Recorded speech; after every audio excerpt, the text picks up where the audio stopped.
Olá a todos, sejam muito bem-vindos a bordo em mais um evento da Associação Brasileira de Segurança de Aviação, a Abravoo. Hoje são 2 de julho de 2026, 20 horas nesse momento.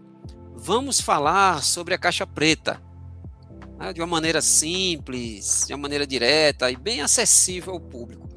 Vamos tentar mostrar por que a caixa preta é tão importante para a segurança da aviação. O meu nome é Joselito Paulo, estou transmitindo aqui da cabine de comando da presidência da Abravoo em Brasília, Distrito Federal. O nosso convidado de hoje, do Rio de Janeiro, é o Valmar Gama. Ele é diretor, é instrutor do curso da nossa Abravoo. Operando nossos instrumentos de voo, temos o Ramon, também do Rio de Janeiro, é o nosso social media. E aí vem a pergunta, né? O que temos em nosso plano de voo? Nosso destino qual é? Entender a caixa preta, entender também a importância na perícia em acidentes aéreos. Todos sabemos, e aliás é até um fato isso, né? De vez em quando somos surpreendidos aí com algumas informações, né? Ocorrências de evento aeronáutico, por exemplo, né? E aí a gente fica meio ali de boca aberta, né? Tentando entender o que está acontecendo. E geralmente a gente escuta lá, né? Que após a queda de um avião, a imprensa geralmente divulga, né? Começam as informações, começam a surgir áudios, vídeos, e aí o pessoal fala na imprensa: peritos vão observar a caixa preta. Os peritos estão aguardando as informações. Os peritos conseguiram identificar a caixa preta. E aí a mídia traz as informações, aí também tem muita notícia veiculada, mas afinal de contas, de tudo isso que se vê nesse primeiro impacto, ali nessas iniciais, o que é verdadeiro e o que não é? Nós temos como entender o que de fato ocorreu? Será que existe uma maneira da gente distinguir de fato isso? E hoje nós vamos desmistificar isso, ou chegar perto, né? Comandante Valmar Gama, está na escuta, comandante? Muito boa noite, presidente Joselito, muito boa noite a todos os ouvintes, muito obrigado, é uma honra participar desse debate aí, que eu tenho certeza que vai ser de grande valia, não só para a Abravoo, mas para todos nós, tanto nós que estamos aqui debatendo, quanto os nossos ouvintes, todos aqueles que também vão estar presentes aqui. Eu tenho certeza que essa informação, né, esse dado aí dos nossos gravadores de dados, tanto de dados e de voz, né, a tão conhecida caixa preta, eu acho que vai ficar um pouco mais claro para o público em geral. Ok, Gama. Ok, Gama, muito obrigado. E quanto ao áudio, Gama, tá escutando aí? Tranquilo? 5/5 ou não? Estou lhe ouvindo 5/5, ouvindo alto e claro. Estamos operando instrumento, está no visual, como é que tá? As imagens também estão tranquilas, Gama? As imagens estão perfeitas, muito bem, estamos vendo aí, estou visualizando você aí muito bem, assim como ouço também muito bem. Ok, muito obrigado. Então vamos partir para o nosso acionamento e táxi, né, Gama? Para início de conversa, meu amigo, o perito, o informante, o que é essa caixa preta? Então, Joselito, essa é a pergunta que eu acho que você começou bem aí esse nosso trabalho, né? O que é a caixa preta, né? Então, tão conhecida no mundo aeronáutico, né, pela parte técnica, né, pela perícia, pelos investigadores como gravadores de dados de voo, né, que hoje as mais recentes já gravam não somente dados e voz, mas conseguem gravar vídeos também. Isso aí ele remonta desde os anos 40, anos 50, quando foi colocado ali um primeiro dispositivo nas aeronaves, né, com o objetivo de se armazenar informações de voo, né? Isso aí teve seus primórdios aí com a invenção de David Warren, que é conhecido hoje, né, dito como o pai da caixa preta. Uma curiosidade, ele fez por amor e nem ficou rico por causa disso, né? Mas o invento, né, a tecnologia dele é bem empregado. E esse termo é um termo assim, tem várias origens, né? Os pilotos entravam nas aeronaves e viam aquela caixa diferente, falavam: que caixa preta é essa, né? Então, e a maioria dos dispositivos naquela década tinham um tom mais escuro, né? E eu já prefiro adotar que ela, puxando um pouco para a mitologia, né? Puxando aquele evento da Caixa de Pandora, né? Quando se abriu a caixa e ali dentro da caixa tinham todos os sofrimentos, os aprendizados, as alegrias, a tristeza da humanidade. E aí, tá? O último item que estava ali naquela caixa, o que é? A esperança, né? As lições aprendidas. Então, eles fecharam a caixa. Tá? Então, isso aí você pode, além daquilo que foi realidade, né?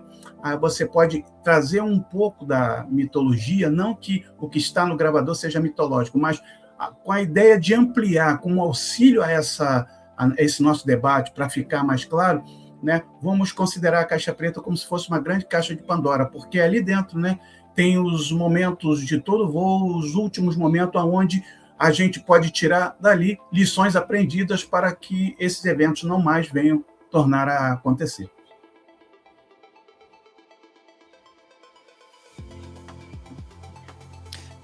Muito obrigado, Gama, por ter nos concedido essa, eu não digo que é uma definição, né, mas e nem um conceito, né, uma abordagem sobre o que de fato seria a nossa caixa preta, né? Mas, Gama, essa caixa preta parece que exerce uma função importante, né? Porque você veja, como eu estava comentando lá no início, o pessoal da imprensa já fala, né? Os peritos acharam a caixa preta, os peritos vão fazer análise da caixa preta. E de fato a gente poderia considerar, Gama, que a caixa preta ela é uma heroína no sentido das investigações? A gente poderia dizer isso? Não. Então, Joselito, essa pergunta é muito importante. Para responder essa pergunta aí, nós temos que ver a importância que é dada baseada em alguns conceitos, baseados nos primórdios, até na legislação vigente, né? Eu tenho um slide aí, que eu gostaria de colocar esse slide aí, já o primeiro slide, que ele já começa a responder, já de fato, essa questão aí. Se você observar aí, ó, até mesmo ali aquele voo, né, o primeiro voo ali, vamos dizer assim, tirando o Santos Dumont, tá? Mas falando do primeiro voo dos irmãos Wright ali, você vê que muitas das pessoas até desconhecem, mas aquele voo foi documentado. Existia um dispositivo de gravação de dados, tá? Ele registrava o quê? Parâmetros simples, né? Hoje considerado assim, mas para eles era muito importante. Esse dispositivo registrou a RPM, né? A RPM lá da hélice, né? A distância voada e a duração do voo, tá? De igual modo, também, aquela aeronave lá de Charles Lindbergh, aquele conhecido como Espírito de São Luís, né? Também ele estava equipado com um dispositivo de registro de voo, né? Que era um barógrafo, né? Conforme a aeronave ia ganhando altitude, né? As informações do barômetro eram registradas ali, e ali você já tinha a primeira impressão gráfica da altitude e pressão. Então, aí você já começa a ver a importância desses dados, como é que ele vai acompanhando o tempo todo, vamos dizer assim, a vida da aeronave, né? Tanto é que você vê que na década de 40, né, já no ano 1940, já os franceses já desenvolveram ali um dispositivo, né, de gravação de dados de voo, um FDR, que usava um sistema fotográfico para registrar os dados em papel sensível à luz. Era muito rudimentar, né? Era muito rudimentar. E no próximo slide a gente tem uma definição aí, você vê, conforme a sua pergunta foi feita, né, da importância, né, se ela, de fato, de verdade, poderia ser a cereja do bolo na investigação. Você vê a importância que foi dada, né, que já em 1940, com esses primeiros dados foram armazenados, eles começaram a perceber, tá, principalmente o Conselho de Aeronáutica Civil, ele acabou exigindo que o registro de voo fosse protegido contra o impacto de acidente. Veja bem, estamos falando de registro de voo. Eles, naquela época, era tudo inicial, então eles estavam preocupados. Vocês têm que proteger as informações como um todo. Lógico que aí foi se evoluindo, viu-se que deveria se criar um dispositivo que protegesse os dados. Mas a preocupação inicial era proteger o registro de voo contra o impacto do acidente. Não estamos falando de fogo, nada mais, isso é algo mais para frente, tá? Já em 1957, você vê aí que aeronaves que tinham mais de 12.500 libras, né, ou 5.670 quilos, né, obrigatoriamente passaram a ter um FDR a bordo. Você vê que nós estamos agora só falando de dados, não estamos falando de voz, tá? De 57 houve-se um trabalho e a partir de 1960 começou-se o que inicialmente a começar a gravar a voz da cabine. Veja bem, novamente, tudo inicial, tudo era incipiente. Eles interpretavam a voz esperando gravar aquela voz, só que ali eles aprenderam, né, entenderam que não só tinham voz, tinham ruídos na cabine. Então, esses ruídos auxiliavam muito, são dados que ficam gravados na caixa preta. Né? Então, aí você tem, evoluindo em 1970, os parâmetros foram aumentando, né? Em 1992, né, os dados deixaram de ser rudimentar para ser dispositivo de estado sólido, né? E em 97, né, conforme o anexo 6 da ICAO preconiza, nós já temos aí pelo menos 18 parâmetros gravados. Então você vê que as próprias autoridades reguladoras, elas veem a importância, né, e veem a caixa preta como uma grande cereja no bolo, que elas podem sim ajudar a identificar os fatores contribuintes para investir, principalmente para investigações tidas como mais difíceis e mais complexas. Ok. Ô Gama, deixa esse slide aí tranquilo, Roma, segura um pouquinho aí. Você falou sobre RPM, rotação por minuto, é isso? Perfeito, rotações por Rotação minuto. por minuto, rotações por minuto, tá certo? E também você falou em outros parâmetros aí. Essa rotação por minuto também é considerada um parâmetro ou é somente o áudio que é considerado parâmetro? Todo mundo junto é um conjunto que faz todos os parâmetros? Excelente pergunta, né? Eles são, por exemplo, a RPM, a rotações por minuto, ela é considerado um parâmetro, assim como um áudio no seu estado bruto, também ele é considerado um parâmetro. Eu vou explicar o porquê. Embora nós possamos ter dentro da plateia pessoas que são aí peritos, especialistas em matemática aplicada, engenheiros, né, engenheiros aeronáuticos, engenheiros aeroespaciais que vão dizer, poxa, mas na matemática moderna nós entendemos se esses parâmetros eles podem ser calculados, eles podem variar, o nome não deveria ser parâmetro, deveria ser variáveis. Só que, como nós estamos falando, isso aí foi importado lá do início, são conceitos que eles resolveram manter, né, manter esses nomes. Assim como lá no início, né, como a gente teve lá a teoria atômica lá de Rutherford, Bohr, quando eles iniciaram e disseram, o átomo, vamos dar um nome de átomo porque significa indivisível. E mais para frente descobriu-se que o átomo tinha outros, né, outros elementos, né, que eram nêutrons, prótons, né, elétrons, posítrons, neutrítrons, antimatéria, enfim, uma série de coisas. Mesmo assim, eles mantiveram o nome. Então, RPM, que no caso a velocidade de giro, nesse caso específico da hélice, né, como o próprio áudio, também é tido como parâmetro, porque, como eu disse no início, se preocupava em a captação da voz do piloto, do diálogo. Mas hoje em dia, você consegue avançar nisso aí, que já é um estudo mais aprofundado, até verificar a fadiga, quando, por exemplo, a pessoa começa a falar sibilando, né, falando, puxando S, né, soprando, né, então já tem especialistas na área que conseguem, por esse tipo de algo, separar determinado espectro de frequência para poder fazer um apanhado mais acurado do que pode, se aquela tripulação estava submetida à fadiga ou não. Por exemplo, às vezes se ouve um barulho na cabine, e aí, de repente, numa biblioteca de registro de ruídos e de sons, ele pode identificar se aquilo ali foi um ajuste da cadeira, um ajuste do pedal, tá? Ou uma porta, né? Aquela porta de acesso ao cockpit abrindo, fechando, uma maçaneta. Então, é nesse estilo aí, tudo isso é tido como parâmetro. Ok, Gama, tranquilo, muito obrigado aí pelas informações. Aproveitando aí essa fala discreta que você fez aí, a gente sabe que tem pessoas que estão assistindo e que assistem nossos eventos, nossa live, né, nossos seminários, são pessoas diversas, né? São estudantes, são pessoas que já são formadas, tem mecânico, né, tem piloto, tem pessoas que são da linha aérea também, né, tem pessoas que já trabalham na aviação e também tem entusiastas.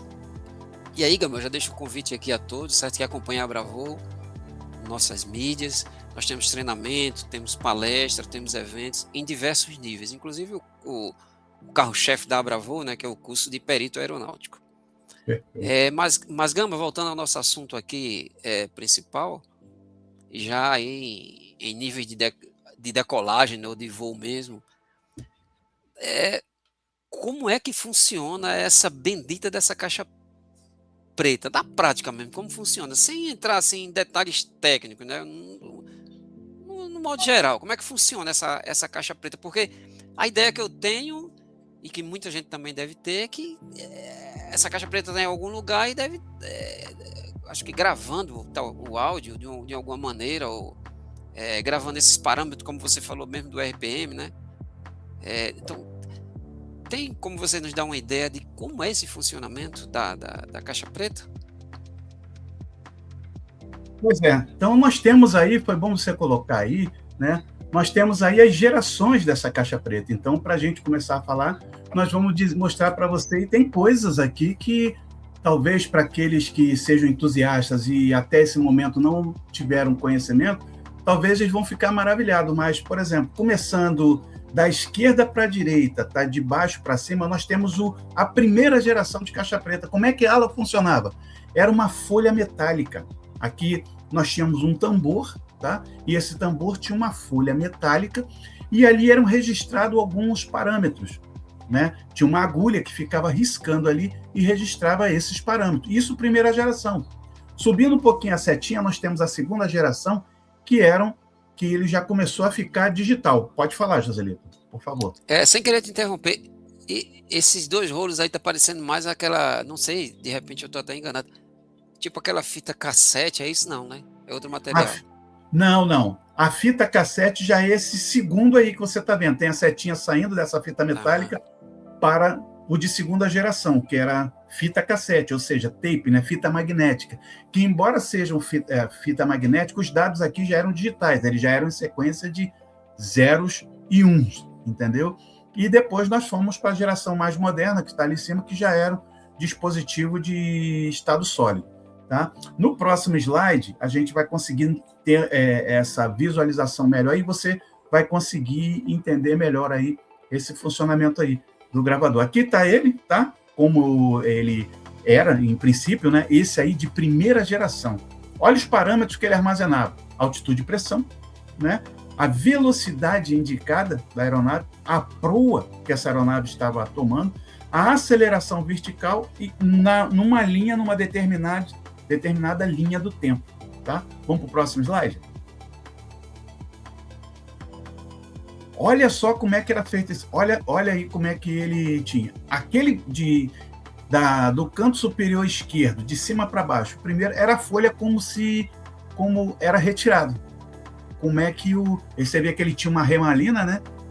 Aqueles furinhos ali em cima que ficavam dentro de um trilho, que tracionava ela com uma velocidade constante, se não me falha a memória, era 4,8 centímetros por segundo a velocidade desse tambor que ele girava puxando essa folha metálica, né? Embaixo dele você vê as agulhas atuando, registrando, na realidade riscando, porque isso aí não era reaproveitado, né?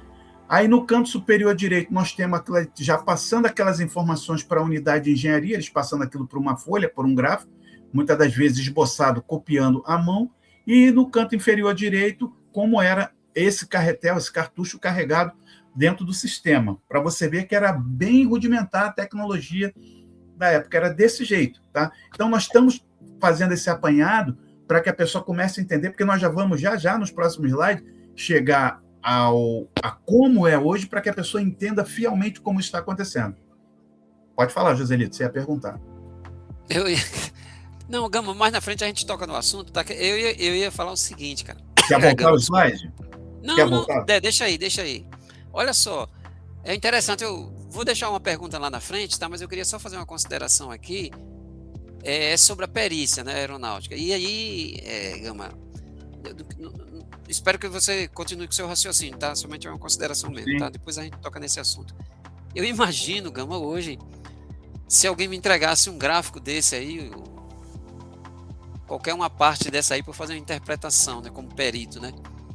É claro que eu ia ter que chamar você ou um engenheiro talvez aí para poder fazer essa interpretação, mas assim, ia demorar muito, né, para a gente fazer essa interpretação. Demorava muito, né? Eu nunca cheguei a fazer uma perícia com esse tipo de informação. Mas na frente a gente conversa um pouquinho.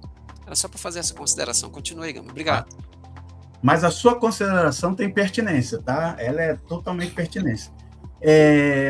Em 2011, nós tivemos uma situação com um cargueiro vindo de fora, não vou falar a empresa, que pousou no aeroporto aqui, você sabe, lá em Viracopos. Esse aí eu posso falar porque se tornou público, e o trem de pouso quebrou.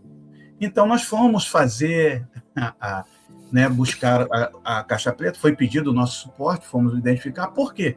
Para nossa surpresa, aquele MD-11 ainda estava voando com esse tipo de gravador aí, gravador de fita metálica. Né? Então, acredite se quiser. Tá? E aí, voltando para esse slide agora que está aí na tela, né? O próximo slide, por favor. Né? Muitas das vezes, como você bem disse, o investigador, o engenheiro, recorria a esse microscópio estereoscópico para poder fazer a leitura. Olha como era rudimentar.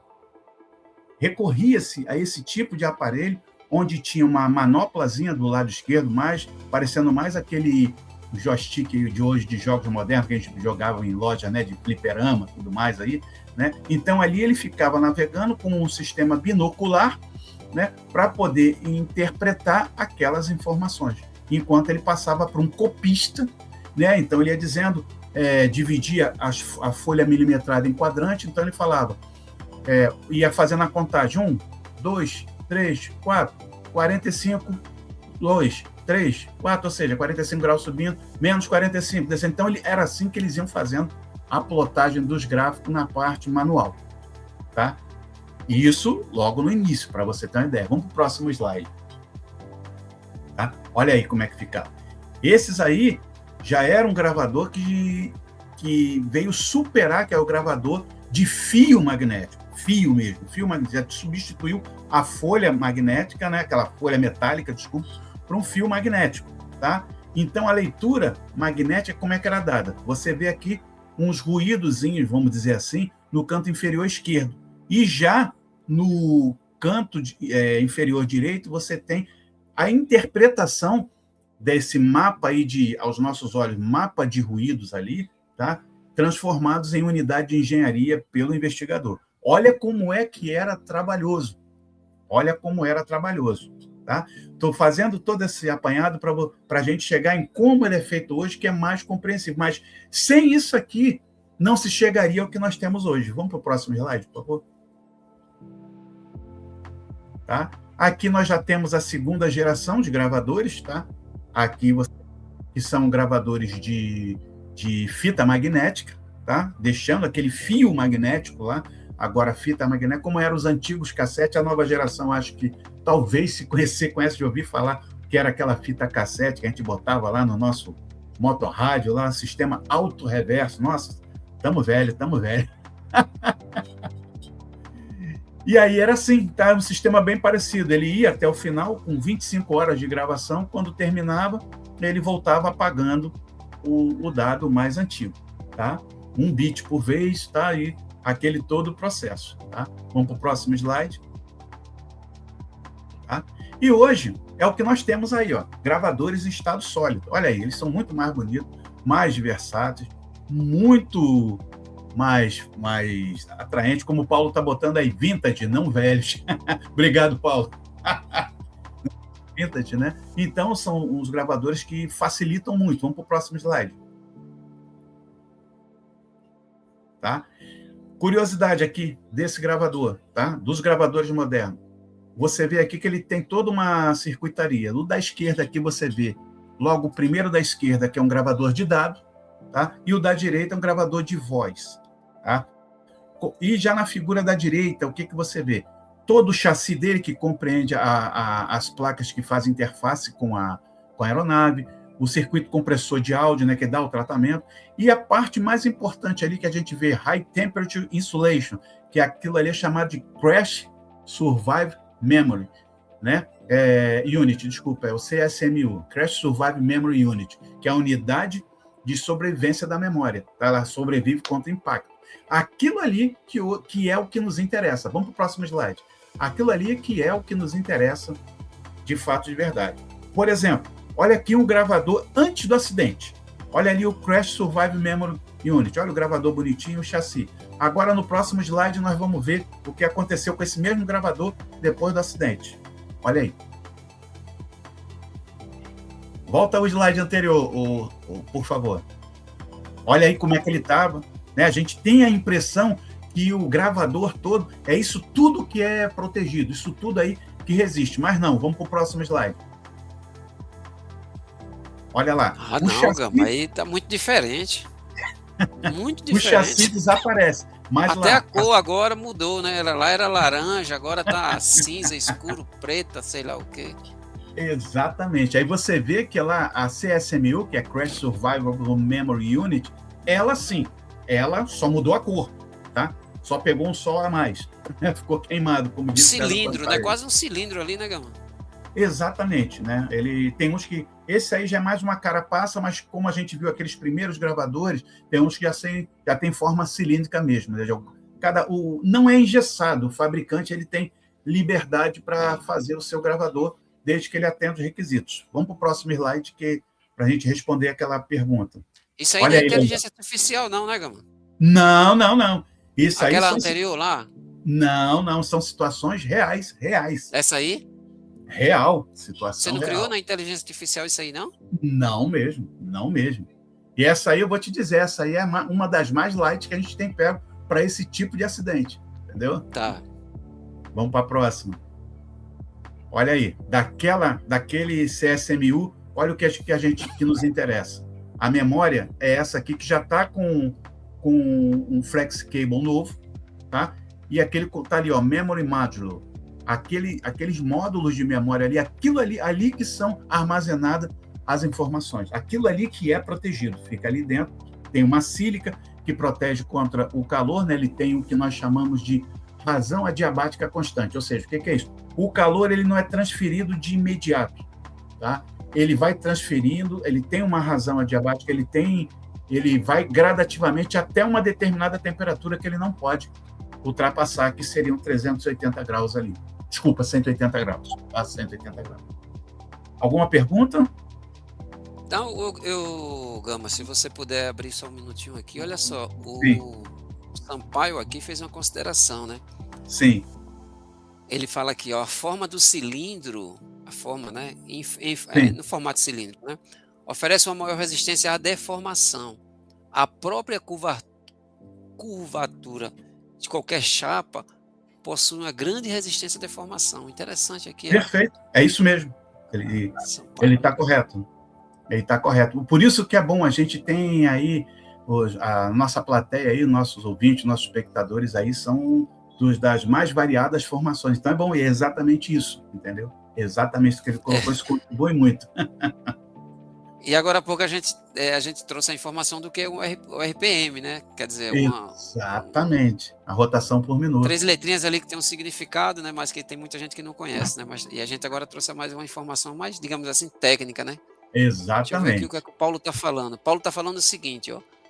Nos deve ser FDR, ele botou FRD, eu acho que é FDR. Certo, FDR, possivelmente. E CVR, né? Sim, possui, aí ele fala unidade, né?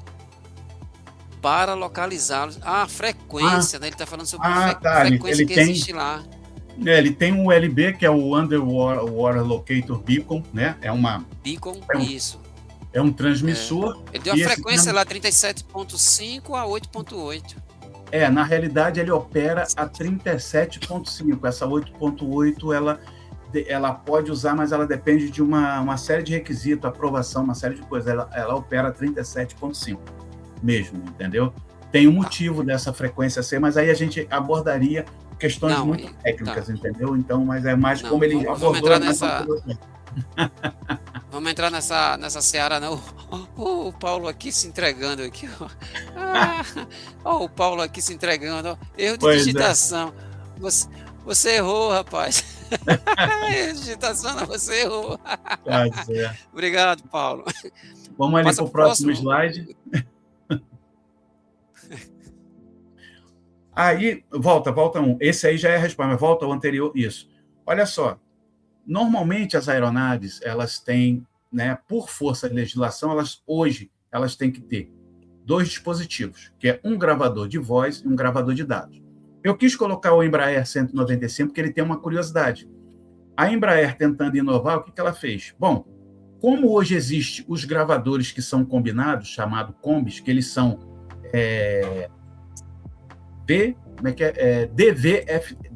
CVFDR, que é Cockpit Voice e Flight Data Recorder. Ele é gravador de voz e dados. Como eles têm esses 2 dispositivos, né? Então, o que a Embraer fez? Então, eu vou colocar um único dispositivo com essas duas facilidades. Só que, por força da legislação, a legislação diz que tem que ter dois. Então, o que você encontra hoje no Embraer 195 é que, no cone de cauda, que normalmente ficam dois, né, é mais comum nas aeronaves, então você tem no cone de cauda o gravador, que é um CVFDR, no Embraer 195, e à frente também um CVFDR. É uma curiosidade do Embraer 195.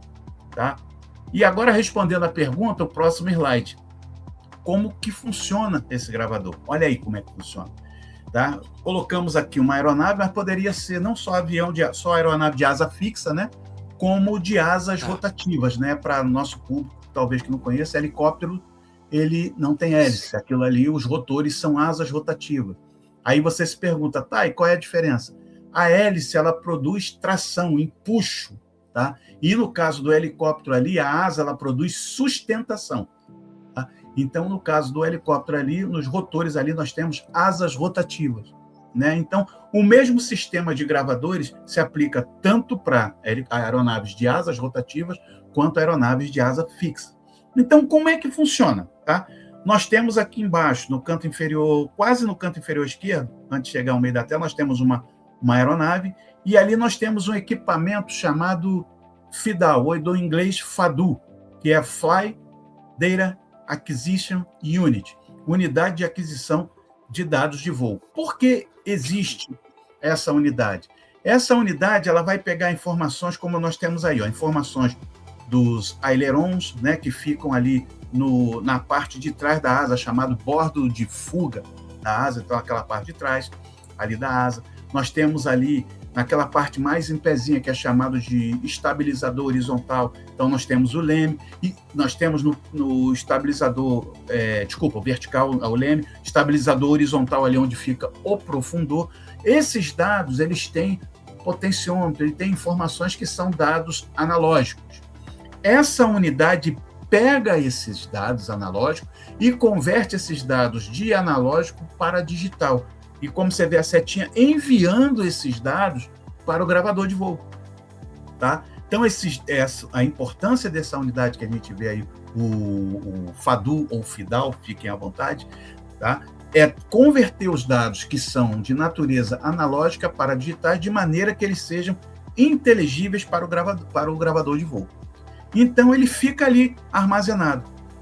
Então, num dia, ou por pedido da manutenção, ou mesmo por uma investigação de uma ocorrência aeronáutica, ocorrência de solo, ou, infelizmente, num acidente, tá?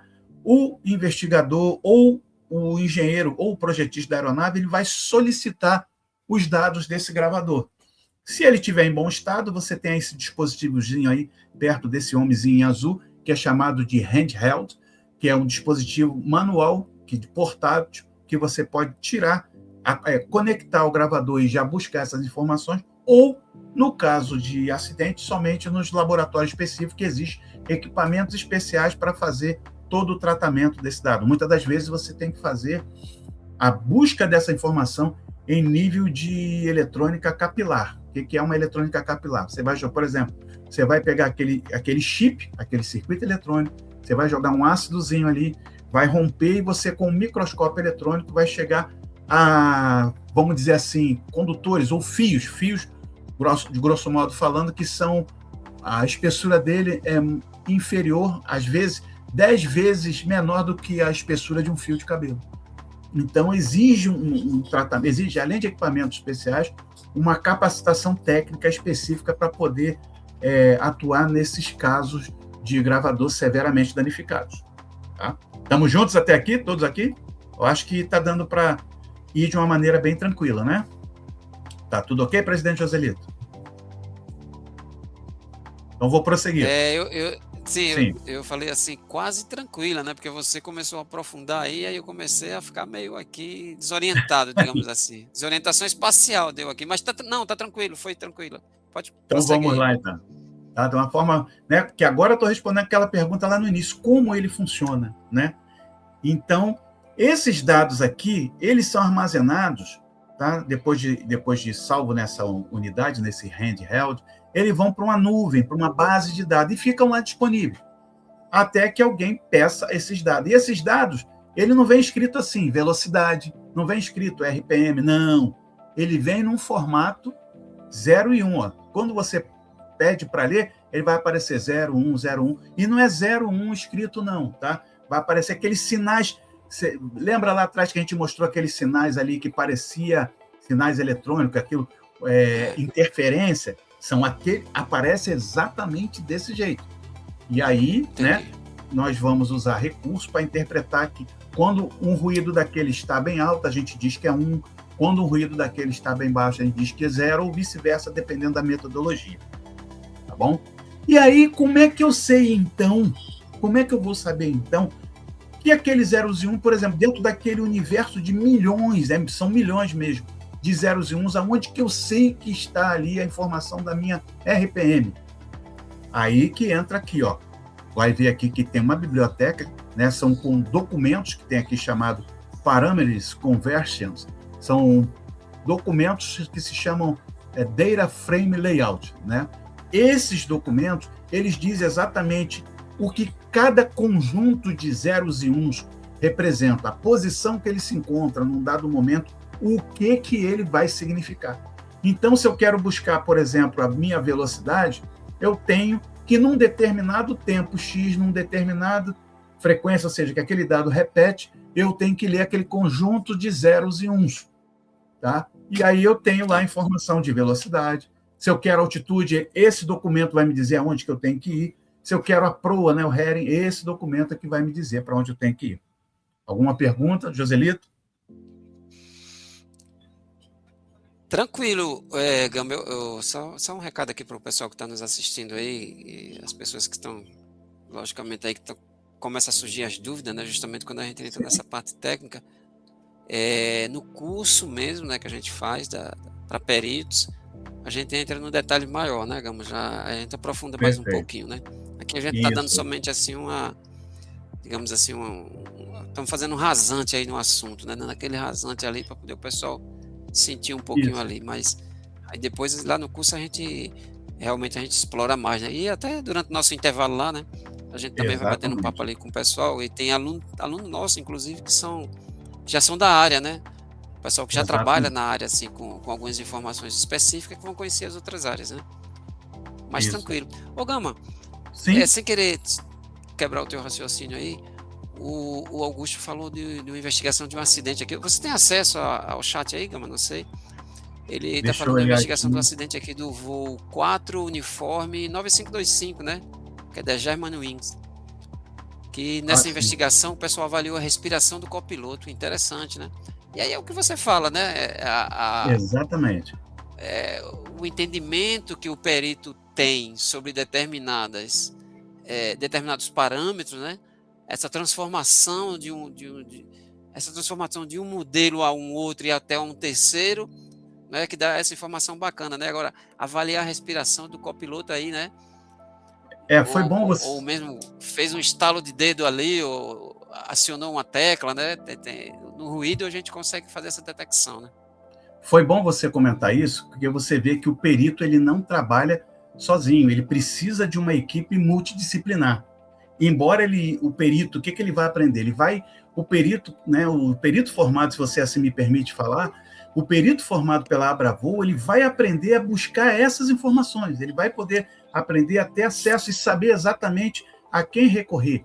Então, num dado momento, se ele vai, como foi na Germanwings, identificar a respiração, então ele vai pegar um fonoaudiologista e vai dizer para o fonoaudiologista o que ele está querendo abstrair dali, né? Ou uma psicóloga de aviação, no momento que ele estiver fazendo a entrevista com uma tripulação ou com testemunhos, então ele vai dizer o que ele vai querer estar. Então, é uma equipe multidisciplinar. E como você bem disse, né, aqui a gente está dando uma pincelada que não é bem uma pincelada, a gente deu uma pequena aprofundada, o curso é bem mais, é lógico, muito mais aprofundado, e o suporte que a gente dá a empresas, daqueles que querem uma segunda opinião, querem contar com o serviço da Abravoo, sim, esse aí já é um trabalho totalmente técnico, que envolve a parte de engenharia, envolve a parte de consultoria, tanto do jurídico e tudo mais, e coisas que aí as pessoas podem ficar à vontade de acessar né? Desculpa eu até ter ido para esse lado, mas que é importante, a gente tem recebido esse tipo de demanda, né? Mas aí voltando, né, a gente voltando aqui a nossa temática aqui do funcionamento aqui, de como ela funciona, uma vez que você tem essas informações, o que você faz? Você vai gerar, você vai, de posse dos parâmetros daquela bibliografia ali, do Data Frame Layout, você vai pegar ali e aí sim você começa a fazer análise. E essa análise não é você, perito, sozinho. Você vai ter, como eu disse antes, uma equipe multidisciplinar. Você vai trabalhar com pessoas, cada dado conta, cada posição conta.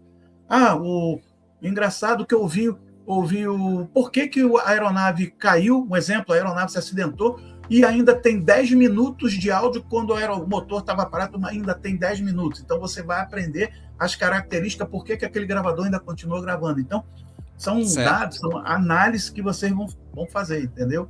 E aí, de posse dessa informação aqui, da análise que você fez, você vai gerar um relatório, que é um relatório preliminar, né? Isso aí é a grande dica, né, para você, perito, para todos aqueles que almejam, que ainda não sejam peritos, né, que almejam um dia ingressar nessa área, uma área brilhante, né? A Abravol está aí abrindo portas para isso, ministrando curso. Depois o presidente Joselito pode colocar mais a miúde, né, que muitas das vezes o próprio Poder Judiciário pode requisitar o serviço dos senhores, né?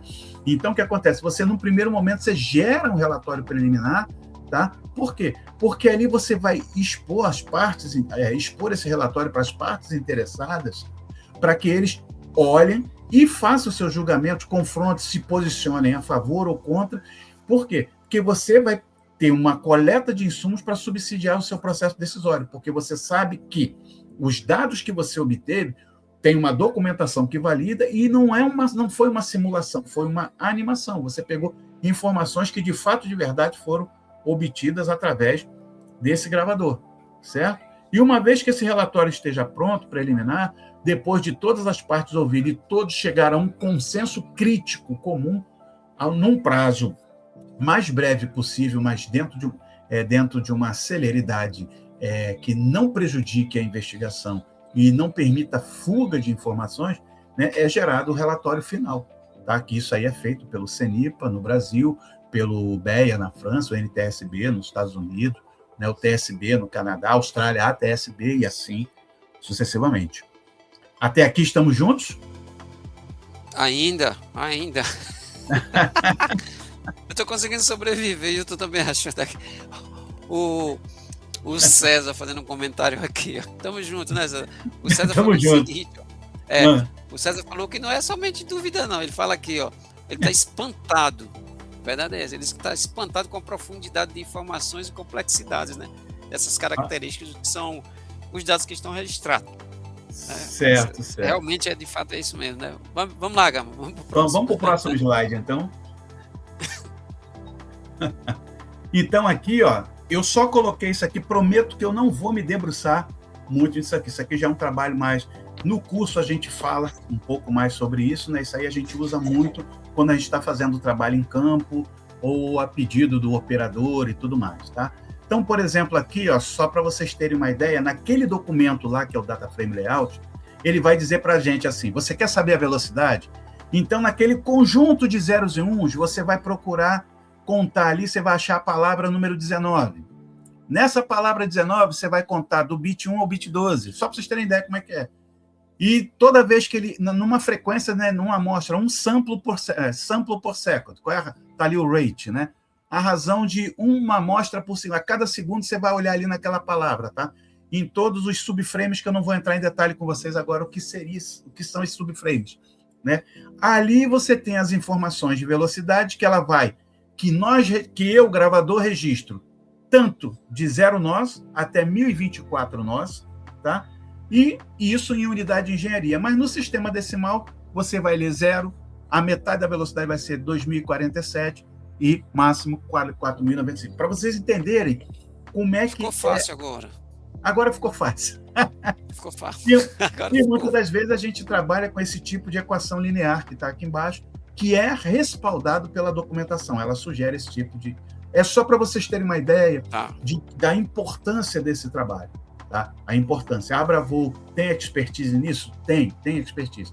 Mas quando nós chegamos nesse ponto, é porque requer um estudo muito aprofundado para que a gente atenda a demanda pedida para que essa ocorrência não venha mais acontecer. Então, aqui também já está respondendo lá atrás. Poxa vida, a caixa preta é isso mesmo? Ela ajuda muito na investigação? Poxa, muitas das vezes ela dá a solução daquilo que sem elas você levaria talvez décadas aguardando inovações tecnológicas para você ler outros dispositivos fora da caixa preta. Entendeu? Vamos para o próximo slide. Tá? Olha aí a gente faz uma comparação. Lembra que eu falei com vocês, zeros e um? Isso aqui é só para vocês entenderem como é que é feito o trabalho. Tá? Aonde que vai buscar os dados, aonde que é parametrizado, como são as palavras, tá bom? Não é para assustar vocês, mas é para desmistificar, porque às vezes você vê ali pessoas na própria mídia falando, não, é só pegar a caixa preta e extrair os dados. Tá, de fato você tem que extrair os dados. Como extrair os dados? Tá? Tem gravador que lê a informação da esquerda para a direita, tem outros que leem da direita para a esquerda. Depende de como ela foi feita a tecnologia de construção dela. Tá? Vamos para o próximo slide. Tá? Aqui, ó, um outro exemplo fica mais tranquilo para facilitar, tá, o nosso bate-papo. Tá? Você vê aqui, a aeronave aqui, ela tá, vamos dizer que ela está num voo reto e nivelado. Né? Quando a gente fala voo reto e nivelado, alguns, lógico, que estão aqui são da aviação conhecem, mas para aqueles que não conhecem, quando eu falo voo reto, não é que a aeronave ela está reta. Ela está dizendo o seguinte, voo reto, ela está dizendo que ela não está fazendo curvas, nem para a esquerda, nem para ela está seguindo aquela proa dela. E nivelado, mesmo que ela esteja voando, por exemplo, com o nariz para cima, mas ela não está mudando seu nível de voo, para alguns chamam de altura, altitude, mas não está mudando. Ela pode estar com o nariz para cima, pode estar com o nariz para baixo, mas ela, se está ali 1.500 pés, 2.000 pés, 5.000 pés, ela está... Permanece. Ela permanece. Então, a gente chama isso de voo reto e nivelado. Então, você vê aqui, no desenho aqui dessa aeronave, olha aqui, ele pode variar, tá? Que o gravador ele armazena de 0 graus, nariz para cima, no canto esquerdo vocês vão ver que ele armazena até quase 90 graus, 89.941, e para baixo também a mesma coisa. Tá? Então, você vê que todos esses parâmetros são armazenados lá naqueles zeros e uns, consultando aquela bibliografia lá, que é o Data Frame Layout, né? Para a gente poder saber aonde a gente vai buscar essas informações. Próximo. Tudo isso aqui são parâmetros, tá? Tudo isso aqui são parâmetros. Vamos para o próximo. E aqui, depois de feito todo esse trabalho, aí nós vamos apresentar. A Abravol apresenta, o CENIPA apresenta, né? O CENIPA, que é o órgão central do CIPAE ali na parte de investigação, ele vai fazer essa apresentação aqui para o investigador. Muitas das vezes ele também gera uma animação, um vídeo. Entenda que a animação é diferente da simulação. Por que eu estou trazendo essa informação? Para vocês novamente entenderem, mais uma vez, a importância da caixa preta. Né? A simulação, normalmente você pega informação de um, de outro, de testemunhas e tudo mais, e baseado no que foi dito, no que alguém disse que viu, você cria aquela simulação. Possa ser que aquilo esteja correto ou não. A animação, não. Você tem dados validados. Esses dados foram extraídos do gravador de voo, né? Do dado lá do Flight Data Recorder. Você extraiu esses dados, você validou por uma documentação, você testou, você verificou que o 0 não virou 1, 1 não virou 0, você faz uma validação desses dados e aí você gera uma animação baseada naqueles dados. Aí sim, aquilo ali é fiel, aquilo fielmente foi registrado pelo gravador. Tudo aquilo que está ali foi o que realmente a aeronave, foi o comportamento, a atitude da aeronave. Então, para nós da Abravol, para a maioria dos investigadores, esse dado aqui, esses parâmetros aqui são mais que suficientes. Por exemplo, vamos começar da esquerda para a direita, para a gente ver que isso aqui tem cara de preocupado, mas cara de que é difícil, mas não é não. Se você observar aqui, ó, no canto superior esquerdo, você vai ver que nós temos a latitude, tá? E no canto superior direito, a longitude. Você vê ali, ó, vem dizendo. Então, ali no meio, onde eu coloquei ali uma linha dizendo, ele está dizendo o seguinte, olha, esse evento que nós estamos vendo, ele aconteceu na latitude 22 graus, né, 47 minutos, 38 segundos sul, 43 graus, 13 minutos e 26 oeste. Então, lá você tem as informações do ponto preciso, aonde, naquele exato momento que está ali, 1h, 49 minutos e 18 segundos, referente à hora lá de Greenwich. Tá? Então, mais abaixo, nós temos ali a proa da aeronave. Tá? Então, tudo isso é parâmetro. Tá? Você tem, como aqui foi um pouso, você tem as informações da aplicação dos freios, tá bom? Você tem aqui altitude e pressão, ou seja, como é que ele foi descendo para pouso. Você vê aqui no dado, no canto inferior esquerdo, de baixo para cima, o segundo parâmetro, né? Você vai vendo que a altitude dele vai diminuindo, descendo, até ele encontrar esse outro parâmetro aqui, ó, que se refere ao trem de pouso, ou seja, o momento que ele tocou, peso nas rodas, né? Tem uma chavezinha que detecta, na hora que ele toca, a switch, ela arma dizendo, opa, tô com peso na roda, o trem está no chão. Então, ali, ó, ground, está no solo. Então, isso aqui a gente colocou aqui, né, até o momento da parada dele e tudo mais, então colocamos esse gráfico aqui para vocês entenderem o que o gravador nos fornece. Vocês lembram que lá no início, como era rudimentar, microscópio eletrônico, né, microscópio estereoscópico de varredura?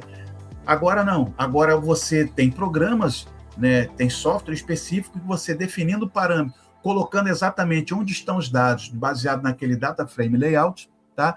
A gente consegue trabalhar e gerar esses gráficos aqui. Isso para nós, Abravol, né, para nós que somos peritos, né, da Abravol e muitos que passaram pelo nosso treinamento, isso aqui é mais que suficiente.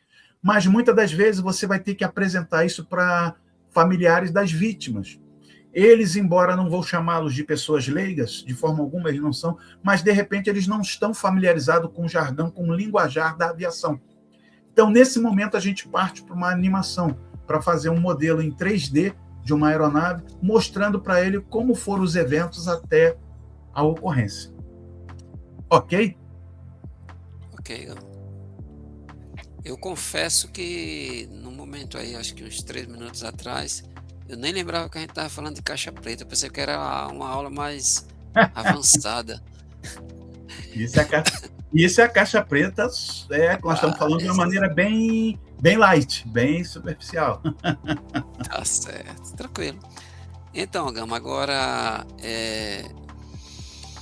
rapaz, fiquei intrigado aí com essas informações, eu confesso. Realmente são pesadas aí, o Sampaio está falando, o Paulo também, o Augusto. Gama, qual seria o papel do Estado como órgão investigador, né? Porque eu gosto muito de separar isso, né? O Estado, ele faz a investigação, digamos assim, uma taxonomia, tá? A nomenclatura deles lá, ele faz a investigação. A gente da Abravol trabalha com a perícia, né? As pessoas às vezes perguntam, não, mas vocês estão investigando? Depende do sentido da palavra, do contexto, né? Grosso modo falando, usando uma taxonomia mesmo adequada, e sem querer cometer uma tecnia, a gente pode falar que o Estado faz investigação, né? A gente da Abravol trabalha com perícia, tá certo? Não que a gente não possa trabalhar na investigação, a gente pode ajudar, né? Como a gente tem ajudado instituições de Estado, né? Estadual e até federal mesmo, né? O pessoal procura a gente dá aquelas informações e ajuda a fazer a investigação ali na medida do possível, né? Sem interferir na parte deles lá, né? Dando um suporte técnico, digamos assim. Então, Gama, o Estado, ele é o órgão de investigação, né? E a Abravol também faz parte desse contexto? Não, né? A Abravol é diferente. Então, excelente pergunta, tá? O slide pode tirar aí, por favor, que agora a gente vai estar numa outra temática. Obrigado. Vamos lá. O Estado, né, por força do anexo 13 da OASSE, né, do qual o Brasil é signatário com mais, se não falha a memória, 254 países, esses dados já não mudaram. Por força do anexo 13, o CENIPA, né, que é o representante do Estado brasileiro, ele é o órgão responsável em fazer a investigação de acidentes aeronáuticos ocorridos em território nacional, tá? Independente se a matrícula for de aeronave nacional, aeronave de matrícula brasileira, ou aeronave de matrícula estrangeira. O anexo 13, ele preconiza, ele define exatamente todos esses tipos de... o proceder, o como deve ser conduzido a investigação de acidentes aeronáuticos. E o CENIPA seria no Brasil hoje o órgão que faz essa investigação. Tá? Por outro lado, tá, nós temos aí as polícias, né, os poderes que executam a coerção, o poder de império do Estado. Então, nós temos a Polícia Civil, tá? Nós temos a Polícia Militar, temos, em alguns casos, a Polícia Federal, né? Normalmente, você identifica, embora lá, por força do artigo 21, né? Se não me falha a memória, inciso 18, tá? Que defina que é competência da União explorar o espaço aéreo, tá? Mas você vê que a União nem sempre ela coloca a Polícia Federal, ela coloca, muitas das vezes, né, o seu órgão, a Polícia Civil. Por quê? Porque uma coisa é a competência de investigar, outra coisa é a competência de apurar crimes e apurar culpabilidade, tá? Então, o Estado brasileiro, na pessoa do CENIPA, ele procura fatores contribuintes para que esses eventos não venham mais a acontecer. Já no caso das polícias, elas vão entrar para averiguar se houve crime ou não e vão apurar a culpabilidade, vão apurar as responsabilidades. E como nós, Abravol, entramos nesse caso aí, que se a gente não investiga, a gente faz a perícia. Na realidade, o fim querido é descobrir os fatores contribuintes ou as causas. No final, né, se a gente parar para pensar, os resultados vão acabar convergindo para um ponto, sendo que, embora tecnicamente os interesses sejam difusos, porém o objetivo final. Como então a Abravol entraria nesse aspecto? Ela entraria preparando o capital humano para dar suporte a esses elos CIPAE, quer seja a CENIPA, se ele vier a solicitar, quer seja o poder público, né, o juiz, por exemplo, pedindo a nomeação de peritos, tá, para que possam ajudá-los numa matéria de investigação de ocorrência aeronáutica. Então, esse é o nosso papel como formadores de peritos aí, dando suporte à aviação. Bem explanado, Gama. Tranquilo. Agora vamos para os nossos momentos finais aí na descida para o pouso. Sim. E aí a gente já está até mais confortável. Eu confesso que eu estou mais confortável agora, mas eu acho que tem gente aí assistindo que está mais espantado ainda com as informações. Agora vamos diminuir um pouquinho o nível aí de complexidade. Né? Gama, você vê alguma coisa de bom para o futuro na segurança como um todo, né? A gente está falando de aviação, né? Na segurança aeronáutica no Brasil? Porque eu peço para você restringir mais assim a informação sobre a caixa preta mesmo, né? Sim, olha, vejo sim, porque o que acontece, né? Focou-se desde os primórdios em criar-se, né? Foi até na pessoa do David Warren, ele pesquisou muito para criar um dispositivo que armazenasse dados, voz, tudo mais e tal. Mas hoje em dia nós sabemos que não são somente os gravadores de voo que armazenam dados e voz, nós temos outros dispositivos a bordo da aeronaves, que são os painéis de multifunção, que são os painéis, os MFD, que são multifunção. Nós temos os PFD, painéis que são os painéis preliminares, né? Nós temos o ICAS, que é o painel de informação de instrumentos e motores para a tripulação. Ali eles também armazenam informações, tá? Então, esses dados, eles são sintetizados, são feita uma síntese e comparados, tá, com os dados dos gravadores, que são prioritariamente atendidos, que eles são simplesmente os dados que já estão validados. Nas aeronaves de asa rotativa ainda temos um complemento muito bacana, que é o tal que é conhecido como RAMS, né? Que é do inglês, né? O Health Usage and Monitor System, é o sistema de monitoramento, né, de uso da aeronave, tá? E como está a saúde dos componentes, porque diferentemente da aviação hoje que a gente utiliza e vai parar a aeronave por hora, por tempo de inspeção, esse RAMS ele já é um analisador de falha preditiva, ele prediz, ele pode dar até uma extensão de vida a determinados componentes, porque o tempo todo, em tempo real, ele está monitorando, tá? Por exemplo, como falei da asa rotativa, existe onde é muito sensível ali, que são chamados a MGB, onde está o rotor principal, que é o Main Gearbox, tá?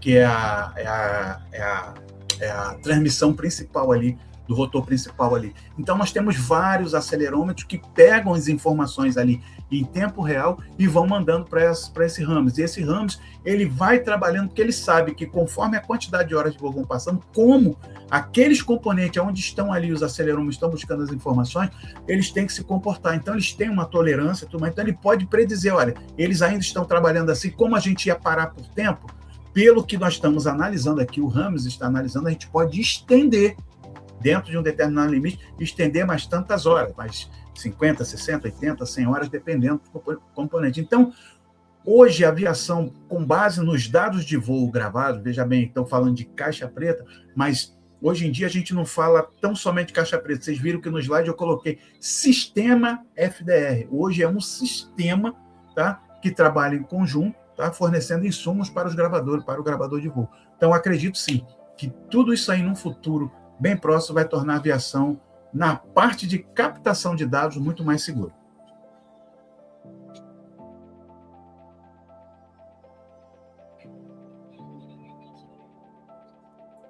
Ramon? Opa, Tá? obrigado, Ramon. Deixa as duas imagens aqui, por favor, Ramon, para a gente fazer a conclusão dos nossos trabalhos. Eu agradeço muito a você. Então, Gama, de fato Rapaz, esse negócio dessa caixa preta, que na verdade não é preta, é laranja. Eu sempre converso contigo assim, né? Falo, Gama, vamos falar da caixa preta que não é preta, é laranja. É danado isso aí, né? O nível de complexidade, Gama, é muito alto, né? Eu lembro quando nós estávamos no auditório em Goiânia, né? Em Goiás, com os peritos da polícia local lá do estado. 39 peritos da Polícia Civil, mas tinha duas magistradas também. Magistrada, pois é, né, Gama? Rapaz, o pessoal quase não deixa a gente terminar a aula, né? Lembra, né? Lembro. Rapaz, estourou. De certa forma, não precisava terminar. Não sei nem se eu falo assim, terminar a aula, né? Mas o fato é que o pessoal que queria mais informação, né? A gente foi aumentando o nível de complexidade, aí teve uma hora que a gente falou, não, vamos parar por aqui, porque determinadas pessoas estão entendendo o que a gente está falando e as outras pessoas vão ficar, digamos assim, como se fosse um astronauta, né? Exato. Acho que você lembra, né? Há uns anos atrás. Né? Foi legal. Esse papo sobre a caixa preta, Gama. Ele é muito interessante, sabe? Por exemplo, nesse evento agora que ocorreu, né, um acidente aí lamentável, que eu costumo falar, né, dos 2 helicópteros, o pessoal já está questionando, e aí a gente não vai entrar no detalhe sobre isso aí, tá? O pessoal sempre está me questionando aqui em Brasília. E aí, José, tem a caixa preta lá? Já acharam a caixa preta? Aí eu falo, rapaz, vamos aguardar o desenrolar das informações, né? Vamos ver o que se pode e o que não pode falar, né? Porque tem determinadas informações que são... Exatamente, são classificadas, né? Classificadas, né? Que eu chamo delicada, né? São informações delicadas. Não é assim para a gente estar tocando no assunto, né? E fazendo uma divulgação antecipada para que ninguém venha a cometer um deslize ali, um erro, né? Sim. Mas, Gama, tranquilo. Então, Gama, eu acho que a gente fez um voo tranquilo aí, né? Chegamos no nosso destino bem tranquilo, fizemos um pouso legal. E aí, eu acho que a gente passou... Pois não. Eu só queria falar uma coisinha que você aí falou e eu acabei me furtando. A curiosidade é por que a caixa preta ela é laranja, não é preta, né? A caixa preta, né? É conhecida em tons, ela é alaranjada, vamos dizer assim, né, justamente para auxiliar nas buscas, principalmente no gelo e tudo mais, né? Ela é alaranjada com marcas adesivadas em branco reluzente, né? Que no caso dependendo do tipo de calor que ela é submetida, ela vai se tornando a cor bem escura, mas esse branco reluzente você consegue identificar. E ela caindo na floresta, caindo em áreas de, por exemplo, gelo, né, geleira, tudo mais, ela é exatamente um ponto fácil. E aquela cor ali, ela existe uma tonalidade, existe uma norma que define exatamente a granulação, a textura, né, e a espessura de como o material deve ser pintado. Tá? Só para atender essa curiosidade. Tá ok, interessante. Então, bom, nós da Bravo aqui passamos por determinados tópicos, né, o nosso roteiro. A gente viu o que é a caixa preta, né? E essa caixa preta a gente abordou alguns assuntos aí, fizemos uma abordagem bem legal, né, Gama? Que a gente comentou se ela seria mesmo uma heroína ou não, né? O destaque dela, né? Como ela funciona. Trouxemos também agora já quase no final o papel do Estado, né? O papel do Estado sobre a parte da investigação e essa diferença, né? De Sim, fazer investigação, fazer perícia. Vimos também que a Bravo aí tem, digamos assim, tem um local de destaque, né, para a gente, né, que nós alcançamos aí nesses últimos 8 anos. sim. E que, Gama, assim, você tem visto que as nossas participações no Brasil são bem tranquilas, sabe, Gama? Eu considero assim bem tranquila a Bravo. Mas ser membro lá do comitê, do CNPAA, e acho que vai ser um assunto que a gente vai ter que trazer aqui para o pessoal sobre esse comitê, que é muito importante, que acontece no mês de maio e também acontece já no finalzinho do ano, ali no mês de novembro, né? Novembro, isso. Comitê, entendeu? Tem muitos assuntos importantes, sabe, Gama? E sobre Caixa Preta, eu já assisti uma palestra lá, rapaz, assim, digamos assim, o nível de ascensão dessa Caixa Preta aí, rapaz, e nível de complexidade, nível de informações e também até debate que ouvimos Gama falar sobre o lance aí, não vamos entrar em detalhes, sobre o lance do vídeo, né, que também você não tocou nesse assunto aí, eu acho, mas Sim, não. ainda tem esse ponto do vídeo, né, mas deixamos isso para um outro assunto. Então, passando por tudo isso, Gama, eu acho que encerramos aqui esse debate bem tranquilo, né. Gama, na verdade, a Caixa Preta eu não sei se eu consigo tocar nesse assunto, sabe, cara, mas parece que ela é testemunha, né, e ela nos ensina sobre como a aviação pode ser mais segura, né, e a gente pode seguir nessa missão junto aí com essas informações. Poderia dar umas considerações finais, Gama, para a gente encerrar aqui o nosso bate-papo? Pois é, Joselito, você colocou bem aí acerca do posicionamento hoje da Abravoo, embora a gente tenha tido um bom relacionamento com várias pessoas, sempre que nos procura, estamos à disposição, tem vamos dizer assim, como diz, né, lá, do próprio English Tech, né, a good relationship, né, um grande relacionamento, um bom relacionamento com os demais entes, mas é salutar lembrar para todos que o trabalho, às vezes a gente olha assim, poxa, eles estavam ali conversando, estavam ali tratando esse assunto, como você bem levantou o CNPA, mas é um trabalho que muitas das vezes a gente fica cansado porque a gente conversa muito, é um trabalho mental, é um trabalho de busca da legislação, atualiza a legislação aqui, atualiza ali, há uma modificação, poxa, regulamentação, então a gente está procurando sempre estar no estado da arte do conhecimento para que justamente a gente possa servir, né, de nos ofertar como solução, que muitas das vezes são de responsabilidade de terceiros, e a Abravoo, ela entra aí muitas das vezes, não porque alguém foi negligente, mas porque às vezes ficou uma brecha, e a Abravoo se coloca nessa brecha aí, se ofertando como solução para assuntos que até era de responsabilidade de terceiros, vamos dizer assim, tá? E aí, Joselito, eu queria te agradecer por trazer aí esse tema, que na minha opinião é um tema muito importante, vão ter muitas conversas, muitas discussões, eu acredito, construtivas, né, para os próximos anos, e eu sei que a Abravoo vai continuar na vanguarda, acompanhando não só a Caixa Preta, como qualquer outra coisa que seja de estrito interesse da aviação. Tá? Eu quero te agradecer muito, né? Agradecer pela oportunidade, agradecer por conduzir de maneira excelsa aí um tema que ele é complexo, mas você conduziu de uma maneira que se tornasse ele bem simples, para que todos pudessem ouvir, embora eu sei que às vezes a cabeça começa a fervilhar, mas ficou bem simples. Ficou bem simples aí. Muito obrigado. Muito obrigado a todos que estão assistindo, e a Abravoo está à disposição aí para dirimir quaisquer dúvidas. Nós agradecemos, Gama, aí pelo seu empenho. Sei que o tempo hoje é bem, digamos assim, o pessoal fala, né, o tempo é corrido, né, a agenda da gente é um pouco lotada, né. Passei o dia todinho aqui, Gama, na rua, cheguei para fazer essa live aqui, até estava comentando aqui com a minha esposa, rapaz, estou cansado pra caramba, mas muito cansado mesmo, sabe, Gama? Eu cheguei aqui para arrumar essa live aqui, praticamente tive 15 minutos, cara, para poder entrar no ar aí, até o Ramon deu um pouquinho de trabalho aí, o Ramon. Mas assim, estamos aqui, né, o que podemos falar, né, que nós, no momento, né, agradecemos a todos aí até pela divulgação mesmo que o pessoal tem feito da gente, Gama. Eu chego nos lugares aí, o pessoal fala muito tranquilo, sabe, da Bravo. E eu gosto de fazer uma comparação bem legal, sabe? A função do perito, por incrível que pareça, não é aparecer, entendeu? Sim. Não é função nossa quando a gente toca no tema perícia, e não é função nossa quando a gente está trabalhando como perito, aparecer, ficar na mídia, ficar na frente das câmeras, não. A função nossa é trabalhar ali, ter um nível de atenção máxima, atentar para o que se deve ser feito, né? Ou buscar alguma informação que nos encaminhe para os fatores contribuintes ou mesmo para as causas, né? No segundo ponto.